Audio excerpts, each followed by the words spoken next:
ဒါကတော့ခုနဆက်ပြောနေမိပြတ်အသေးစီဖုန်းနဲ့အကြောင်းလေးပေါ့နော်အဲ့တော့ဒီ2025ဒါ ASD 2026ကဒီဇင်ဘာမှသူကနိုဝင်ဘာဒီဇင်ဘာမှလောက်တာဟိုအမေရိကန်အသေးစီဝေပွဲကြီးတကဘာလုံးကိုအမေရိကန် guideline ချပေးတာအဲ့တော့မင်းတို့ဒါလို့ UNFTA ရမှမင်းတို့ဒါသုံးတကဘာလုံးကိုသူကအမေရိကန် first ပုံစံလောက်ထားပြီးစားအဲ့တော့အသေးမှာဆိုရင်လည်းကျွန်တော်တို့ကအမေရိကန် guideline ကိုကြည့်တယ်စီဂျိုမှာဆိုလဲ ADA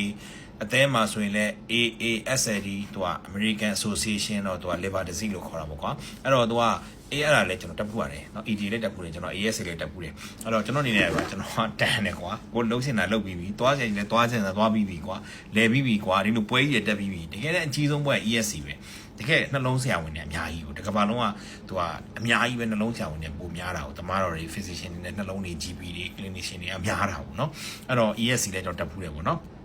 အဲ့တော့ ASD မှာပြောတယ်အသေးစီပုံကြောင့်လေး short cut ပြမယ်ပေါ့နော်သူတို့ကတိတိတိုင်းပဲစကားလုံးကပြောင်းသွားပြီเนาะသူကတော့အဲ့လိုဟွာလို့တုံးတာပေါ့နော် MASD ဒါကအစကားလုံးတစ်ခုနပြောလို့ပေါ့အသေးစီပုံတာ plus သူက cardio metabolic cardio ဆိုတာနှလုံးနဲ့စီးကြိုတစ်ခုတွဲနေတယ်အဝါလုံးနဲ့ခုနပြောလို့စီးကြိုရှိတယ်သွေးတို့ရှိတယ်အစီများတယ်အဲ့ဒါဆိုရင်မသတိထားတော့အသေးစီပုံတာတစ်ခုတည်း plus တခုခုနဲ့အထက်ဖြစ်နေတယ်ဥမာအသေးစီပုံနဲ့အဝါလုံးနဲ့အသေးစီပုံနဲ့စီးကြိုရှိတယ်အသေးစီပုံနဲ့သွေးတို့တယ်အသေးစီပုံနဲ့အစီတွေတက်နေတယ်ဆိုရင်တော့သတိထားတော့သွေးစီတွေများနေတယ်ပေါ့နော်အဲ့ဒါဆိုရင်သူကဒါဆိုရင်တော့ဒါ MASD တို့သုံးပါတယ်နောက်တစ်ခုကသူကတော့ရှင်းတယ်သူတို့နိုင်ငံမှာတော့ virus scan ရိုက်တာပေါ့နော် F3 F4 ဆိုတာသတိထားတော့မင်း cancer ဖြစ်နိုင်တယ်အဲ့ဆိုရင်သူက ultrasound နဲ့ AFP ကို6လတစ်ခါရိုက်လို့တော့သူတို့ကပြောတာစောင့်ကြည့်ပေါ့နော်အသေးစီပုံနဲ့သူမြန်မာနိုင်ငံမှာတော့ ultrasound ပဲရမယ်virus scan ကတော့လူတိုင်းမရောက်နိုင်ဘူးနေလည်းမရှိနိုင်ဘူးအသေးမာရနုံတိုင်းတဲ့ဟာတော့မြို့ကြီးတွေမှာပဲရှိမှာပေါ့နော်လောလောဆယ်တော့အော်ထာဆောင်ကိုလည်းခုနောက်ပိုင်း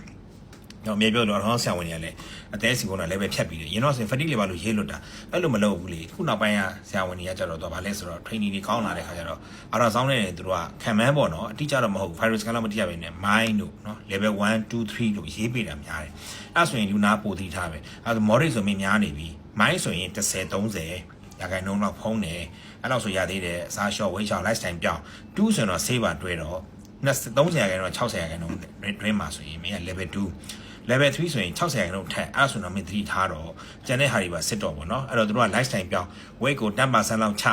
exercise လုပ် လမ်းလျှောက်စီးချို control လုပ်နော်အရက်ကို short ပါဒါကြီးဟို level 2ဆိုရင်ရက်ကိုနားပါခဏနားအဲ့လိုပြောတာပေါ့နော်ဆေးရတဲ့တိုင်းပဲ Raspberry Pi ရော2024တွေကသူက US FDA approve ဖြစ်သွားပြီခု2025မှာ semaglutide ဆိုပြီးတော့သူက approve